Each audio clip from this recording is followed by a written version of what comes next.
And does anyone have a hard stop? No? Okay. Let's see.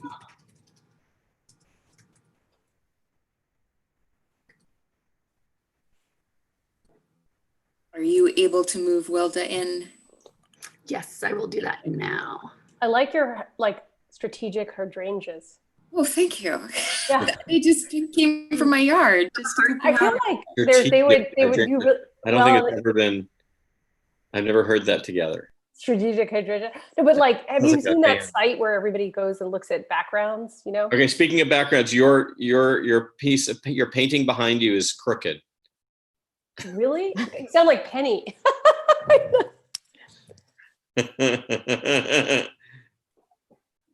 Better? A little more. I think it just looks like that. Okay. That helps. Yeah. Better? Better. Much better. Better? I'm glad to hear it. His wife is a designer, so she's like... Nice for that. Oh, and Wilda, I'll introduce you. Yeah, tell me. I want to hear about everybody here. Yeah, so we have Ann Kuszpa is, thanks for naming yourself, yes. Ann Kuszpa is the Executive Director of Housing Nantucket, and her colleague Wilda Falconer is the Communications Specialist. And then Janis Carreiro is the Executive Director of the, I can do it, Fuel, Food, and Rental Assistance Program here on Nantucket. And then, yeah, my colleagues are hiding, but they're available. So I think I'm going to go ahead and start. So welcome everyone who's listening, and welcome to those who are joining. Today we're going to be screening a short film, and then we'll be having a discussion around that. There'll be time for a Q&A. So just to give you a lay of the land, we have two people from the Economic Hardship Reporting Project. They're going to give a presentation about their organization. We're going to screen the short film Homeless in the Shadow of the Santa Barbara Mansions. And after that, we're going to bring in our local voices to have a discussion and put this into a local context, and then followed by a Q&A. So that's that. And then as you go along, if you have questions, you can go ahead and put your questions in the Q&A box, which is at the bottom of your screen. And if you just have a comment or a thought, you can put that in the chat box. And if you're watching on YouTube, you can go ahead and comment there. Amy will be keeping an eye on those comments. And then I'll also be keeping an eye on the chat and everything. So that being said, I'm going to introduce David Wallis, the managing editor of the Economic Hardship Reporting Project, and Alissa Quart, the executive director. And then so for this purpose, I'm going to go ahead and hide myself, and I'm going to hide the other panelists until we come back to the group. So welcome. Oh, well, thank you. Yeah, thank you very much for having us. And I think I'm going to share my screen so folks we can talk a little bit about the Economic Hardship Reporting Project, which is a nonprofit, nonpartisan nonprofit founded in 2012 by Barbara Ehrenreich to do a couple of things, both change the conversation about inequality in America and also help journalists survive and thrive. So let me put on, and Alissa, I'm gonna send it over to you and I'll hit play. Okay, so I took over EHRP in 2014, and the idea behind it from the great Barbara Ehrenreich is, why should only the rich get to write and report about inequality and poverty? You know, we want to have a media that reflects our country in every sense, in terms of race, in terms of class, in terms of gender. So that's part of what Economic Hardship Reporting Project is trying to do. We're trying to get those voices into mainstream media because we believed, and our impact has shown, that once you do that, you will change the master narrative that people are how people are thinking about what poverty and economic instability is. If you have a maid like Stephanie Land, a domestic worker, becoming a writer and reporting on her experience, if you have somebody who lived at multiple addresses writing about what that is like. So that's been our goal. We distribute grants, we co-publish with many places from the New York Times to Teen Vogue, and we give our writers money.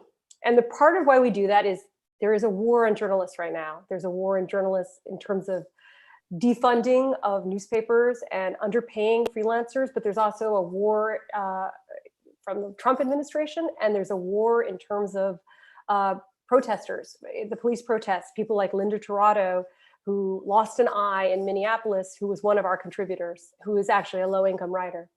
And EHRP is trying to be a bulwark against that for the tens of thousands, hundreds of thousands of people who define themselves as reporters in this country. And when we say they're endangered, Jim Acosta here, yeah. Journalists, we have lost in the last 10 years or so, there has been a really difficult time for journalists, especially independent journalists. And it has all sorts of consequences on a society when journalists are, leaving the field even. So what happens is it really impacts local communities. So lending becomes more expensive. Municipal lending becomes more expensive because banks don't want to lend in a community that doesn't have watchdogs who are keeping government, making sure that they're honest. And even the CDC used to monitor local newspapers and to see whether an emerging pandemic, let's say, was catching and taking off. And so there are real reasons why the death of newspapers and why that in particular has been something that you need a nonprofit to come in and at least help out and get voices, struggling journalists, help them report and also amplify their voices.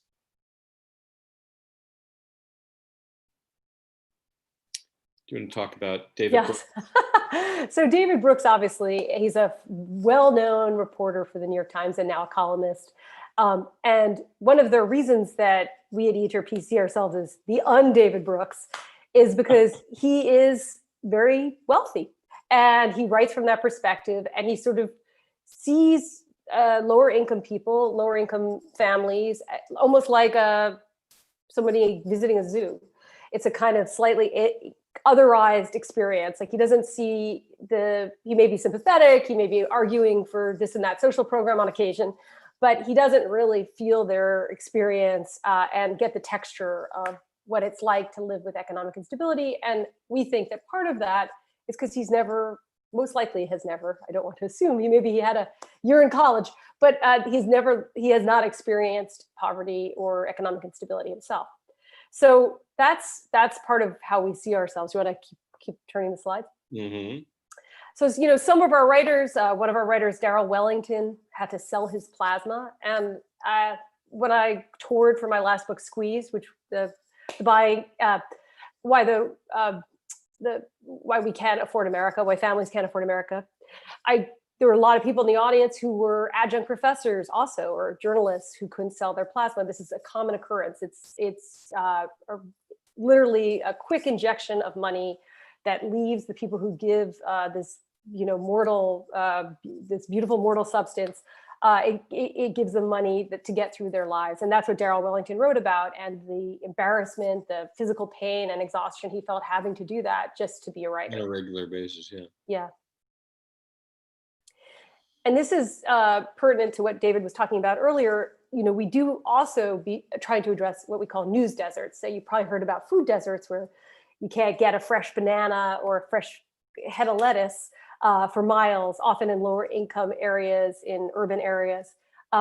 News deserts are the same. There's 27% of journalists live outside the coasts.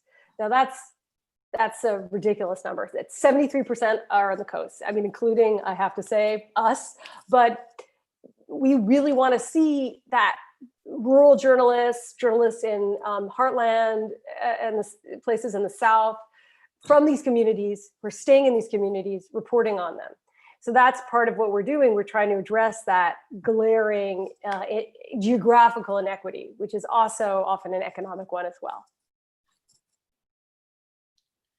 And we believe that though economic inequality and economic struggle can be a very distressing story to read, we believe that it also that the images and the that tell a story or tell a narrative can be beautiful. Like this is I think a stunning portrait of a story that we did with The Guardian about the town in Louisiana that has the highest incidence of elder poverty in the country. And I think it was this woman was, barely scraping by, wasn't able to retire, and she was taking care of her husband who had Parkinson's disease. And so we believe in investing in beautiful imagery that tells a story. And also, I should add, photographer Annie Flanagan lives in Louisiana.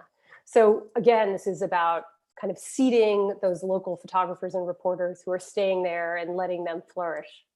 And so if things were bad, they've gone to worse.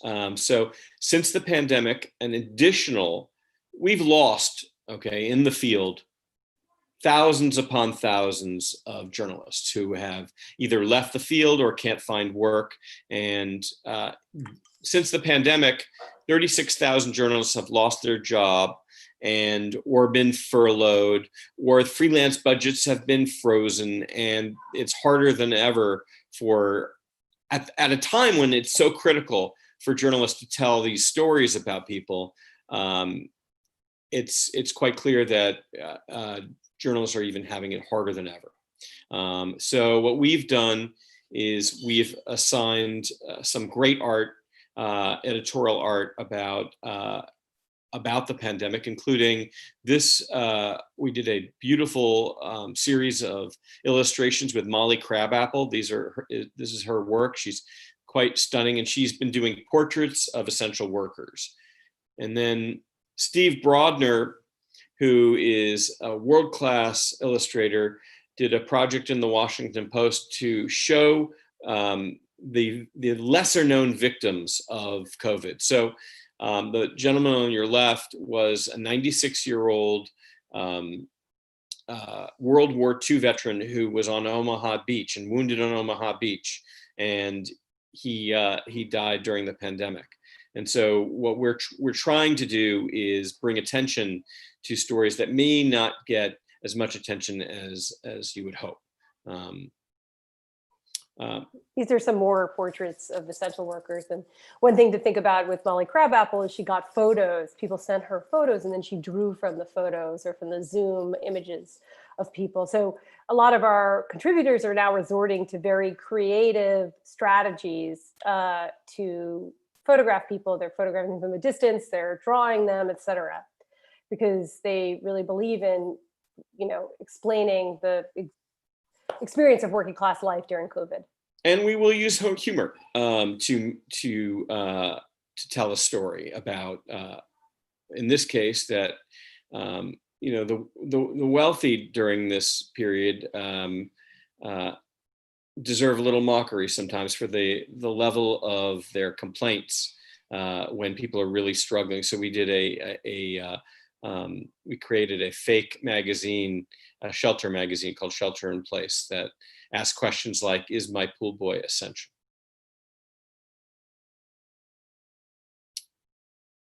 Do you want to talk about Yeah, this was a project we did really early in COVID, and part of the wonder of running a nonprofit as opposed to like a very bureaucratic organization, it's a guerrilla operation. It's me and David and some part-time, very hardy part-timer workers. But we could just say, this pandemic's breaking, people are losing their jobs, go. Let's just like give money to reporters. So this was like, I think, David, like a week after schools closed and people started being laid off. And this was one family where the father had recently lost his job, and the reporter got a first person account and a kind of oral history of what his experience had been. And for the first time, we've also established an emergency relief fund. We raised $100,000 to give payments quickly to struggling independent journalists or fired journalists, amounts of up to $500 to $1,500. And we managed to get them, payments within 2 weeks to a month, starting in, I guess, April. So we've given out about 100 grand.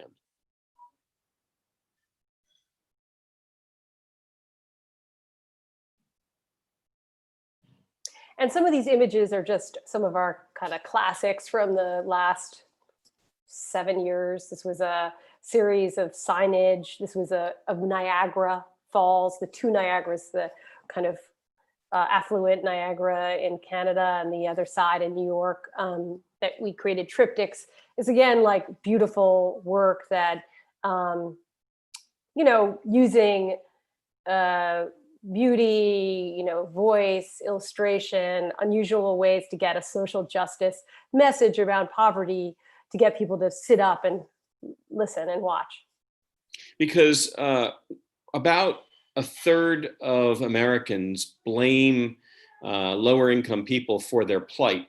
And our goal is to try and humanize those people because often they're given short shrift. And their stories are given short shrift.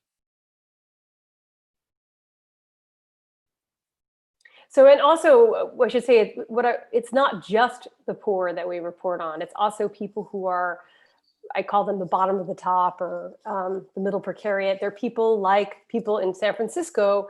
When you earn below $117,000 in the as a family in the San Francisco Bay Area, you qualify as lower income. And so we've supported a lot of people, including people writing about their own experience of being kind of on the edge of middle class in these cities. And there's going to be more and more. And this is one of them. These are journalists who were forced to leave the profession. In this case, the photographer was not forced to, but he was living on $55,000, I think probably less now, in the Bay Area with his, I think, 2 kids. And this is just sort of a beautiful essay he created for the New York Times based on that life. And one of the central unfairnesses of all this is that we're an incredibly rich country, and we don't shy away from using words like inequality. We believe that that is a story to be told, and so some of our pieces are on wealth, or they're on banking, or they're on other forms of kind of unusual business writing that you wouldn't see normally. Tech workers. So that's kind of part of our project, because it's not just a poverty organization, it's really an inequality organization. Here's some beautiful images from a photographer named Matt Black that has won the RFK Prize, the Getty Prize. It was a magisterial series he did called Geography of Poverty, where he went around the country and he showed that poverty, rather than in pockets, which is how it's usually articulated in sociology, it could actually be a contiguous line, and you could draw it in many different ways across the map of America. So basically, you would find unbroken lines of where there's large numbers of populations living below the poverty line in towns and cities that are kind of connected in America. And that's what he set out to do. He drove in his car for months on end, taking photographs in all of these towns. So yeah, now that I've thoroughly depressed you, that's the point in the, I think, what can we do? Is there any hope?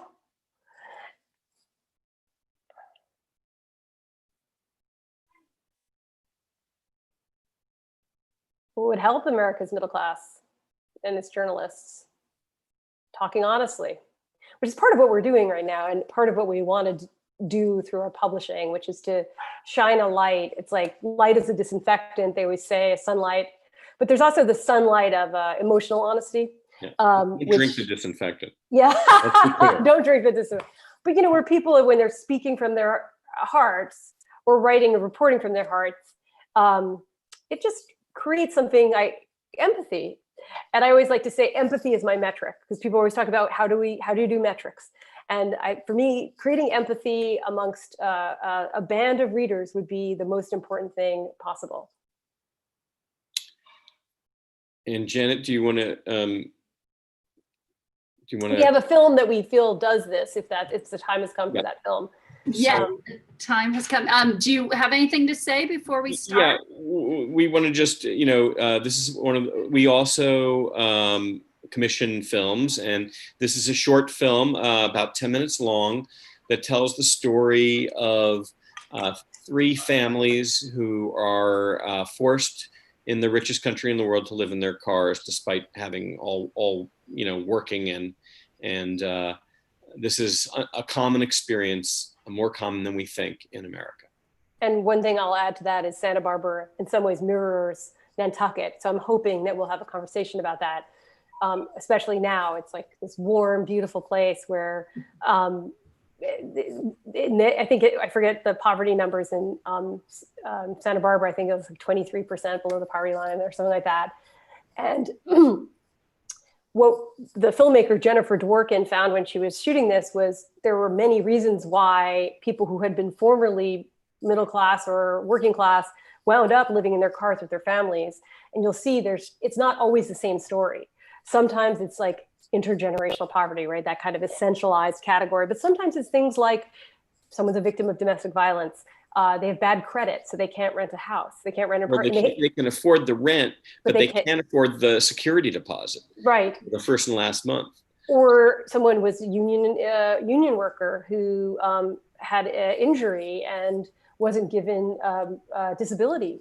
So there's like reasons. There's often reasons that are also all connected to a frayed social net, but are very different. They're not just, oh yeah, there's the poor. They're always with us. Okay. Okay, here we go.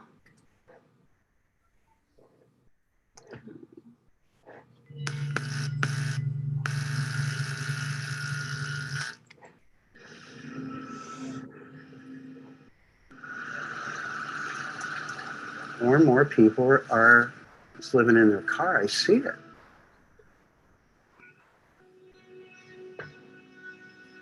You know, once you've done that, you can spot others. You know what it looks like.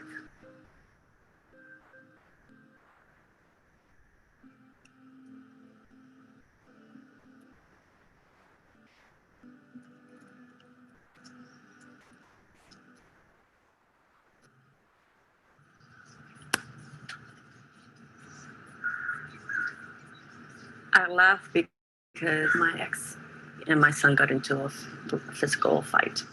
I left the house with all my kids. I went to a hotel for a while, friend's house for a while, then another friend's house for another 3 months, and then another friend's house for another 3 months. And then I ended up back to the hotel rooms and then into the parking program. There's a Santa Barbara ordinance saying that it's illegal to sleep in your vehicle overnight. We have 20 lots throughout the Santa Barbara area over here.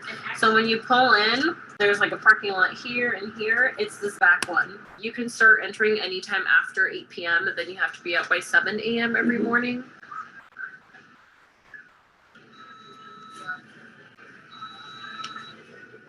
Do you want anything else to eat? Another sausage, since you ate my sausage.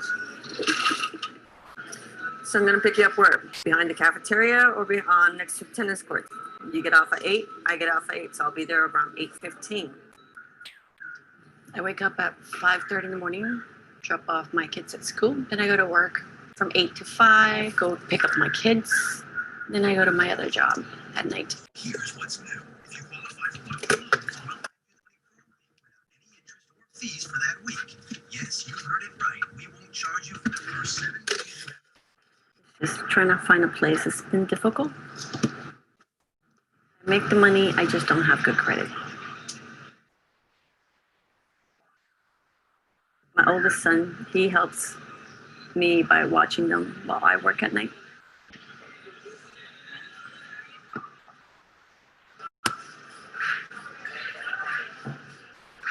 So there's been times that nobody's sleeping in the car while I'm at my night job, that the cops come and knock on the window. And they've asked them, what are they doing there? And they tell them, well, we're waiting for mom to get off in 15 minutes. And know it's going to be 2 more hours. Okay. Okay.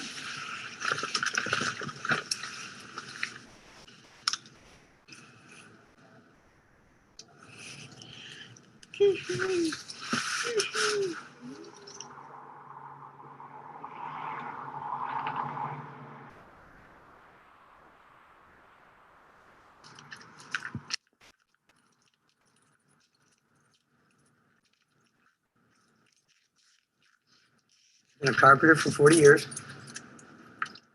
Been on unemployment for the last 6 months. I've had a problem with my neck and my hand.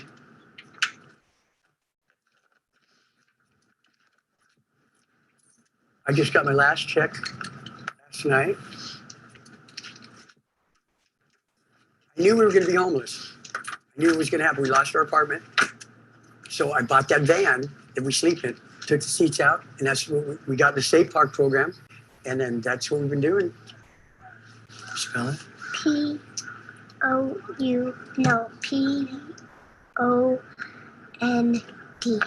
Pond.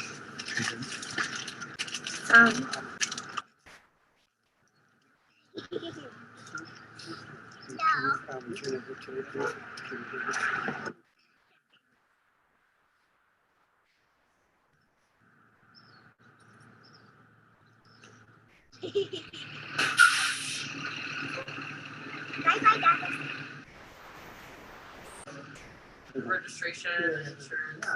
Because we also have another lot that we just signed. It's brand new. It's in a church. There's only 5 spaces there, and they prioritize families.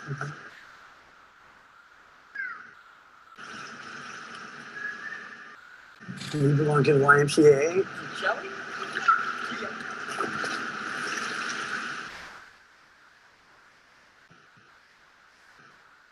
We swim, we take our showers here every day. We try to keep our routine fairly normal. But I miss the kitchen. I miss cooking. Look at it. What's that say? Great job. Great job, Leilani.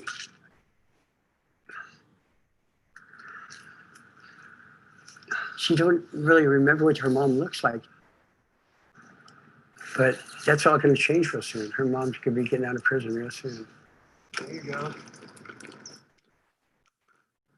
No, you got brand new knee pads, no pads.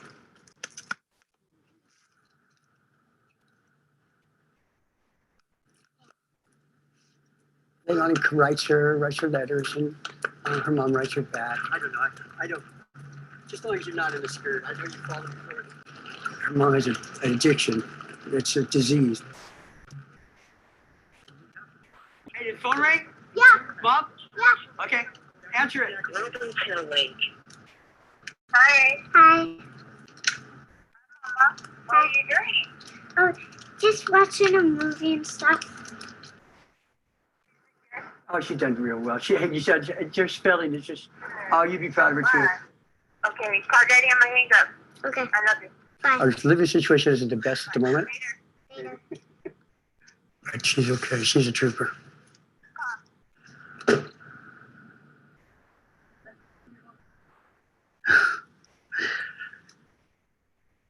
Guess which one I am, right?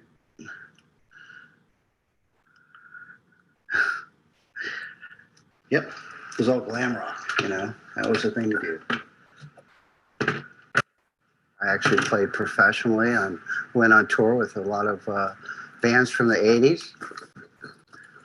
There's nothing more exciting than when you get on stage. It's a rush. We were young. We were in our 20s back then, and it was a lifestyle. You just went to the Rainbow or the Troubadour or the Whiskey. You know, people knew who you were.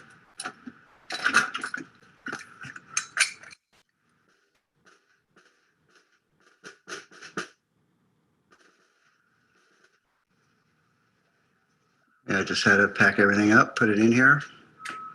Yeah.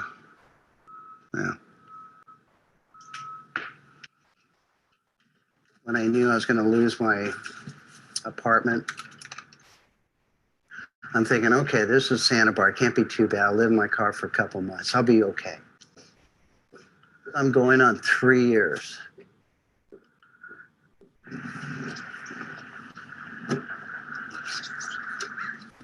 I gave up the dream.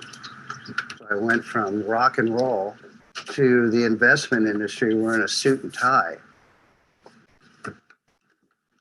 I did that for a long, long time. And then when that recession hit, it kind of threw us out in the street. Hi, Christopher. This is Bobby. I'm going to be your driver today. I'm with Captain Jack's Tours. How you doing? Just want to let you know that I'll be coming by around 10:30ish. Picked a perfect day for a wine tour, that's for sure. And what type of work do you do? I'm a web content writer. You like it? Yeah, I like having a job. Yeah. Yes, I agree with that. Yeah. And how about you, Chris? Okay, and this is the Santa Rita Hills 2012. Okay, here we go. We're visiting the port in Sugar Bay. Remember when I was telling you earlier, I played in a band, you guys were asking? Yeah. And the other couples were good players. They both fell asleep on the guy's shoulder. What was the name of the band that you're going on tour with?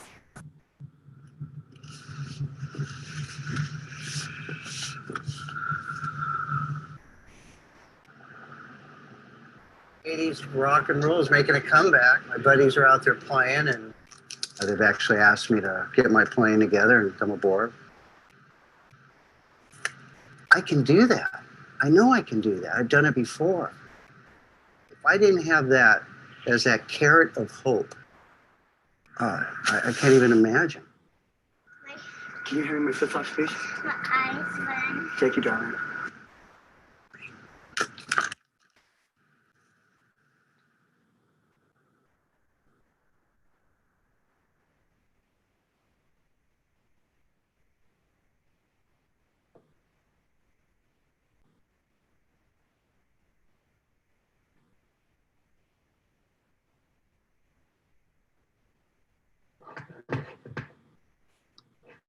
Okay. Let's see. Oops.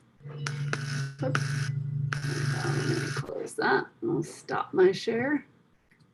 There we go. Okay. So I'm going to go ahead and turn my video back on and then go ahead and welcome in our panel. Let's see. I can do this. There you go. And David and Alissa, I actually muted you guys. You can go ahead, unmute yourselves. Let's see, and where are you, Wilda? There you are. Okay. And then Janis. Thanks for your patience. Okay, I think I got everyone. Oh. Okay, so here we are. So I'm welcoming Ann Kuszpa, who's the Executive Director of Housing Nantucket, her colleague Wilda Falconer, who's the Communications Specialist, and Janis Carreiro, who is not unmuted. Janis Carreiro, who's Executive Director of the Food, Fuel, and Rental Assistance Program here on Nantucket. Just to start us off, actually, I think I'm going to start with you, Wilda, and I want to know, just within your work, where do you see parallels between what's happening here on Nantucket and what you saw in the short film? Well, here on the island, I thought it was a little different than what we saw in the film, but it actually isn't. My personal opinion, I've seen it myself. I had a friend that had to live on a car for a long time, even having a good job because he couldn't find housing. And also my former job, people, there was a family that used to come and park on the parking lot and spend part of the day and night, the entire night and part of the day just in their car, just because they had nowhere to go. Mhm. So it is very relevant, like in everywhere around the country where people are suffering from homeless. Yeah. Yeah. And you said something earlier when we were chatting yesterday that it, just being from New York, you have a different view of what homelessness can look like. Yes. Yeah. To myself, I thought a homeless person was just a person that just used to live on the streets and used to like search for food in trash cans and just like walk and mingle around the town.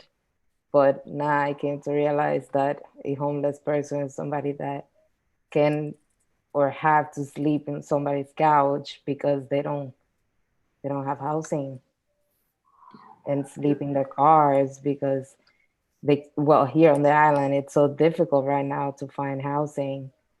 And even though my friend had a good job, he had to leave the island because he couldn't find housing and he got tired of sleeping on his car. Mhm. Yeah. Yeah. Yeah. And do you have anything to add to that?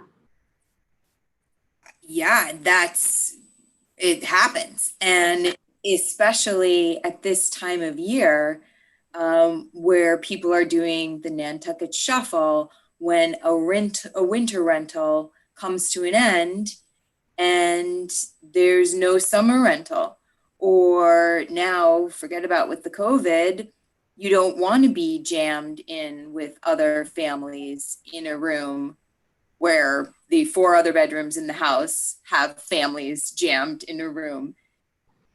People are feeling a pinch for sure.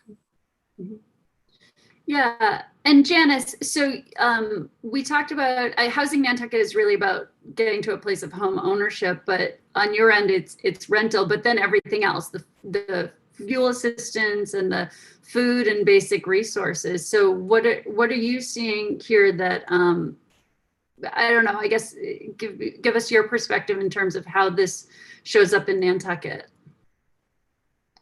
Well, I think there definitely is homelessness on the island. I have seen it on several occasions. I cannot give you the exact numbers, but I think on the island it has 2 faces. One, the face that you saw in the film, folks who are living in their cars or living in the forest or living in a shed. But here on the island, there's also the couch surfing. I have a friend and I stay here today and then I need to go somewhere else tomorrow. And I'm just moving around at all times. I've seen it both. I've seen a grandmother living in a car who had income, but the income was insufficient to be able to afford a rental. Room rentals on the island right now range anywhere from a low of maybe $900 to $1,500 or $1,600 for a room in a shared house. The homelessness, there is some of it that's year round, but much of it is seasonal because of the shuffle. And there are usually other factors involved. If you can't rent, then you probably can't afford food. There may be other issues involved that complicate the situation. I'm usually seeing someone where they're at the point where they might be able to be housed. They just can't afford to do the first to last in security, and they may need some help with that.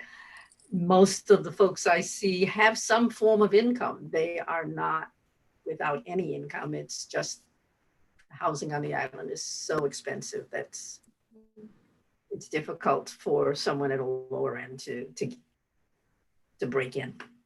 Mm-hmm. Yeah. Yeah, and could any of you speak to the local, I mean, everyone worldwide is going through a pandemic. So what are the new issues that have come up? And you had mentioned, normally people would be happy to live with, say, three, I once lived with 3 other roommates and it was, plenty of room, and now people are mindful of that. So what are some of the other concerns and issues that are coming up now that we're in a pandemic? Well, the governor of Massachusetts enacted a eviction moratorium that will end on August 18th, I believe. So we're anticipating some evictions will go to court. And then there's an inability to pay rent, because this is the season when our workforce is working those 2, 3, 4 jobs, and they're not able to do that this year. So we're anticipating the fall and the winter will be very tough for people to remain on island. Mm-hmm. Yeah. And going back to David and Alissa, when you look at the nationwide, what you've seen in your writers and reporters and photographers, what are the other issues connected with this? I mean, like, I know it's like the basic, you need a roof over your head, but like, what are the other social issues connected with not having stable housing? Well, I was just going to think that, I mean, we have to mention also the role of childcare in keeping people, from moving, up financially, that keeps them down, which is, and it's going to be heightened in September when I don't know about Massachusetts. I assume that it's not going to be a 5-day-a-week school day for, that they're going to do these blended systems of school where, sometimes it's remote, sometimes it's not. And I'm just expecting people to have to make a decision whether they're going to keep their kids alone or during the days that they're not in school, in a physical school, or they're going to have to, there's really questions whether they'll be able to work or not. And there's certainly not enough childcare, though New York City, where we both live, has just announced that they're going to be providing free childcare for 100,000 people, which is a pretty bold and significant move, but it's really the exception and not the rule. And I think that childcare is going to play, and then the lack of childcare is going to play an enormous role in keeping people, making sure that they're still struggling. I mean, there are other states that have been doing bailouts. Like there's, I was just talking to someone in Vermont. There's people you can secure your kids' daycare for 50% of the cost of it to keep. They were able to keep their place, which meant that, of course. So it's a bailout for middle-class families, but if that was unaffordable for you, that 50%, you would lose your access to sort of a daycare program that was public.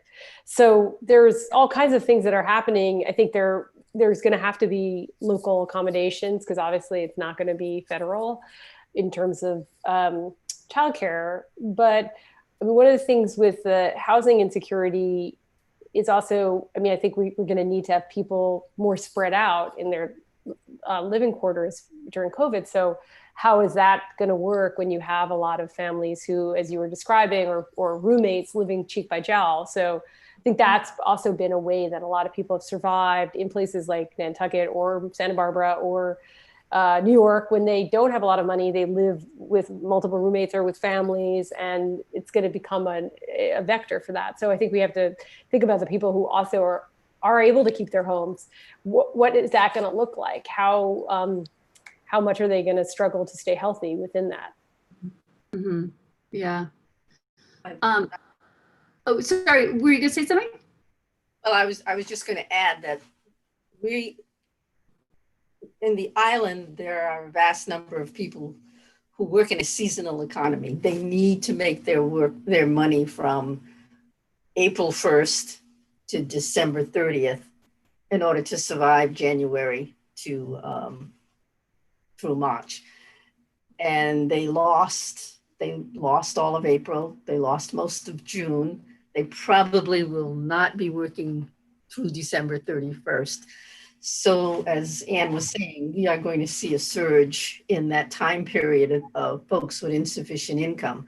There are folks on the island right now who would be back to work, but with no childcare, one parent has to stay home, and that is cutting the income, of which they have a very short time to make, cut in half. So we will be seeing this, as Anne said, as soon as probably November, I would suspect. Yeah.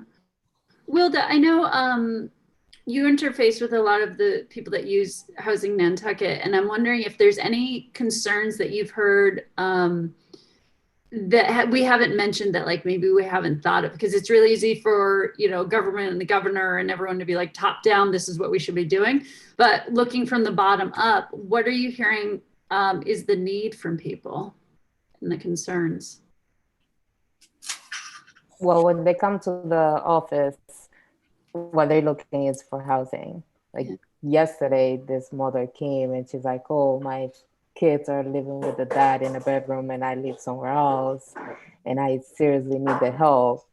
But I tried to apply for the housing and I didn't qualify because of my income. So she's like, I'm gonna have to end up leaving the island because it's so expensive and I can't afford it. Yeah. Also, sorry. Well, I was just gonna say, when you say she doesn't qualify, was that because she makes too much money? Because she makes too little money. Too little money, okay. Yep. Yeah. And but a lot of the people that come to the office, we provide them with the application. We let them do what they have to do, fill it in, and drop it off with all the paperwork. And we try to help as much as we can. But yeah, so I have a question. Do people move to New Bedford, or like are there other places where people can go when Nantucket is too unaffordable, where they can commute in? Like, where do people go? They go to Hyannis. They move to Hyannis and they commute. Yeah. But what I was just going to say is that all these piecemeal local efforts, the ranging from, you know, this new initiative in New York City and eviction moratoriums, you know, here and there, you know, we're at a precipice. We're on a precipice. I think many people are going to really be in dire trouble when the weather turns this year. And I'm not seeing, you know, certainly no one, I see it as really just scattershot, the amount of programs and the serious, you know, plight of people ahead of us. And it's almost like a slow moving car crash, the way I see it. And so I'm really nervous about what's going to happen this winter. Yeah, we can keep talking, but I'm going to go ahead and invite anyone watching on YouTube or our attendees here to go ahead and ask questions. You can put it in the Q&A, or if you're watching on YouTube, you can put it in the comments and we'll see it.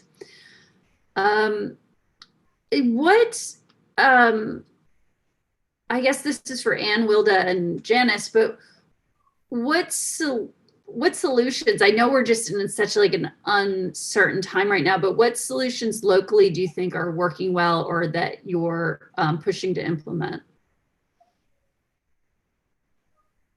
Well, I'll take this one if I didn't see anybody else jumping up. Well, one other thing I was thinking, just as far as like, I don't want to be too pessimistic, but we're seeing the market still really strong here, which was a surprise because we kind of thought, oh, well, maybe this will soften things up, especially our first time home buyers. We're thinking, oh, great, this is a time we can jump in. But what we're seeing is a lot of people looking to use their own homes that they have here on Nantucket and work remotely. So, you know, on one hand, it's good because they're bringing their money to the island, which is good. But if we're pricing out our workers, then we don't have the essential services that are required to meet the needs of the community. So yes, people can commute from Hyannis, but it's not a doctor or a firefighter or these essential personnel that we really need to be here on the island. And so that's kind of another factor that's kind of weighing on us. The solutions, that was your real question, Janet. And we do have some things in the pipeline. So not going to be implemented probably by November, but we do have a strong community that comes together. It's a source of pride for Nantucketers to help our own, and people really do step up with their foundation donations and private fundraising efforts. I know that Janis and her group have been amazing at filling that need. And maybe Janis, you want to talk about the demand and how you've been able to meet that demand? Well, I think following up on what you were saying about the community helping itself, we went in 3 months, we went from what we normally do in 2 years. So we were able to help provide rental assistance to about 300 people in the March to the end of June timeframe. The food pantry saw its numbers triple. We could never, ever, ever have handled that without the generosity of the donors who both live on the island or who are seasonal and have homes on the island. They came through. So I think you have to give them a round of applause. This, why it worked because they came through with funding to help us help the folks who needed help. Yep. So we're very fortunate in that respect that we have this community resources that we can tap into. Another thing that's happening, more of like a longer term solution, is the amount of supply that's coming online in the rental housing sector. So we've got a couple big developments, one private and two that are in place by the town. Our voters have voted to expend $20 million towards affordable housing efforts through a Neighborhood First program. And just last week, the Affordable Housing Trust purchased a 1-acre property that they plan to develop with up to 32 units of housing. And it's nice when they are doing it themselves, these Affordable Housing Trust entity, because they're leveling the AMIs, the area median incomes that are required in the units to be all affordable. So it'll cover a broad range. So workforce, so up to 150% AMI, maybe even 175 or 200% AMI through 50% AMI can be served by these units developed by the Affordable Housing Trust. There's that one, and then another one which went through a lengthy litigation process, but just finished with that, where 64 units will be developed, all affordable. Yeah. Was the controversy, I just wanted to ask, was it a NIMBY issue that caused the controversy? Yes. It's always. Not in my backyard. Always. Yeah. Well, and another piece of it is going back to what Alissa said at the beginning, is it's really about the inequality in terms of, you know, even during a bit of a recession and a pandemic, when so many people are going out of business, and there's, like, you'd think there would be this big reset, and we're just looking at home values and cost of living out here, and it just hasn't touched it. And it speaks to the level of wealth that, you know, all our nonprofits out here are so very grateful that they come every summer and they donate. But the idea that there's that much wealth at the top, that it can absorb, you know, these recessions and these setbacks. And then the people at the other end really just never benefit from the reset. And I know when I moved, when we had the, in 2008, there was a bit of a reset, not much. I mean, Nantucket tends to do this and then like this, but all of a sudden people really nervous about summer rentals. They're like, wow, maybe people won't spend that extra whatever money to come. And so as a tenant looking for year-round housing, it was a great time to be looking, because you really were in a position to negotiate, and people were really looking for that year-round income, that sense of security that they were going to get something, maybe not what they would get from a summer tenant. But that just dried up so quickly. And I don't know. That's what I think we're going to see, class warfare. And not all of the, in positive revolutionary kind. I think we're going to see a lot of rage and resentment and between people, the people who have access to, who can get in a plane and go somewhere, who have alternative passports, the kind of the top strata that is able to rent these, $20,000 a month houses, whatever. And then people who are going to be unable to pay their rent, and it's going to be just so extreme. It's always been, but I feel like it's almost like there's been a highlighter on all these gaps between people in this country, and school access, daycare access, housing access. So, but I could see people, obviously they're protesting, but I also could see people being violent to one another. I mean, it's such essential things are being denied so many people right now, I don't know how that affects a community like Nantucket, yeah. Well, that being said, I'm gonna bring us to a close, but I'm gonna go through one by one, and I want each of you to tell me just where you see hope. David, can I start with you? Well, I would say that I do believe that there's going to be building pressure on government to take more extreme action, because a greater number of people are going to experience what it's like to lose their income and not have a safety net. And the frayed safety net, I think, will be people, I think, have psychologically are inured to some extent about their neighbor's plight, and it's now they're going to be their plight. So I do think that there might be more empathy based on a greater number of people losing what they have. That's not that hopeful. I know, I was going to say, David. I mean, I personally. And that's my hopeful part.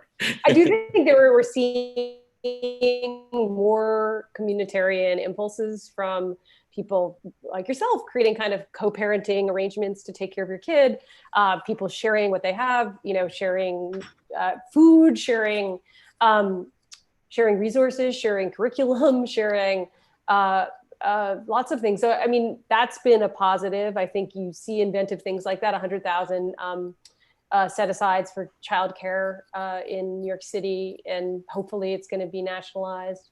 I think you're seeing inventive use of space, hopefully, by some school districts. I mean, there's something I've been arguing for, which is trying to use luxury buildings and other, wealthy empty residential buildings and stores for schools. And I think that people are starting to think like that. I think the New York City's school system, for instance, has been set a call out for the use of these structures, asking private landlords to give their space, for a fee. But the hope is there's greater levels of interdependence, both on a macro and a micro level, where people are recognizing everything from the food they eat is coming from workers who may be putting themselves at risk in a slaughterhouse or in a farm, to the people when they go to the hospital for a check or doctor for a checkup, are putting themselves at risk. There's just a different level of recognition, and that's got to be good on some level for our society, and hopefully will lead people to vote differently. Yeah, Anne, I'm going to go to you next. Well, I do see a lot of hope. I know when I started at Housing Nantucket in 2007, affordable housing was a dirty word. Nobody wanted to talk about it. We were like a stealth organization. We didn't want anyone knowing what we did because, God forbid, you knew that we were going to be moving a house next to your lot or in your neighborhood, then they didn't want it.